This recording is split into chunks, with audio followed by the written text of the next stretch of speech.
had you considered the fiscal impact to students and to the colleges to actually implement this program? Yes, ma'am, certainly have. And when you say this additional requirement, I want to remind you that one, it's not an additional requirement. It's already a requirement in state law and has been since 1924. The issue, and one of the things that the colleges and universities often bring up, is that this would be a burden, such as a financial burden. One thing that I would tell you is that currently, under the core curriculum that the colleges and universities have, is that they're required to take and do this for a full year. What this bill does is take and reduce that down to 3 credit hours. Currently, you have colleges and universities in the state that are implementing this.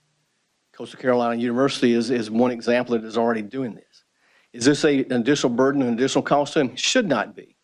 But when you look at, let's say, USC, currently USC requires 6 credit hours for what?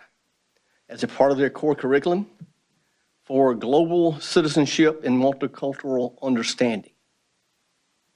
What Clemson University does is it requires 3 credit hours in cross-cultural awareness in the core curriculum.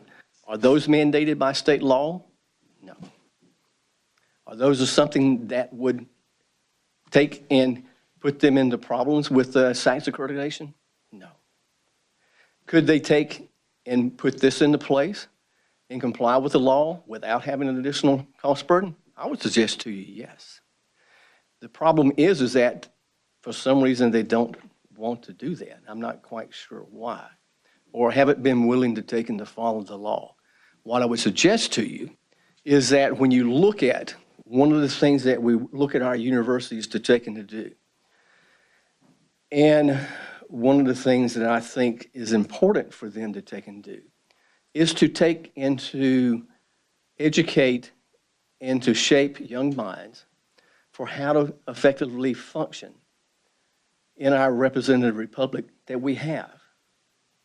While international citizenship may be a good course and may be something worthwhile, I think being able to take and to function in the system of government that we have currently in the United States is certainly a worthwhile course that could be taken, and is something that is already required by state law.